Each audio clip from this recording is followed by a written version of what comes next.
Ika-108 kabanata. Panalangin para tulungan ng Diyos. O Diyos, lubusan akong nagtitiwala sa inyo. Buong puso kitang aawitan ng mga papuri. Gigising ako ng maaga at ihahanda ko ang alpa at mga instrumentong may mga kwerdas. Panginoon, pupurihin kita sa gitna ng mga bansa. Ako'y aawit para sa inyo sa gitna ng inyong mga mamamayan, dahil napakadakila at walang kapantay ang pag-ibig nyo at katapatan.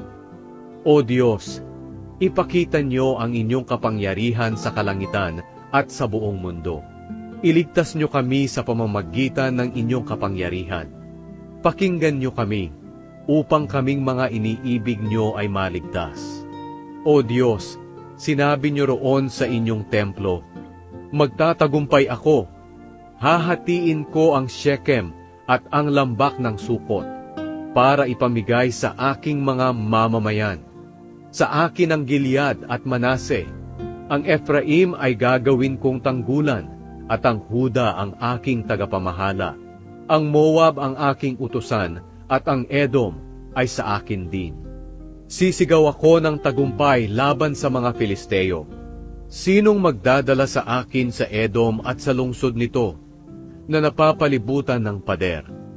Sino na ang makakatulong, O Diyos, ngayong itinakwil niyo na kami? Ni hindi na nga kayo sumasama sa aming mga kawal. Tulungan niyo kami laban sa aming mga kaaway, dahil ang tulong ng tao ay walang kabuluhan. Sa tulong niyo, O Diyos, kami ay magtatagumpay, dahil tatalunin niyo ang aming mga kaaway.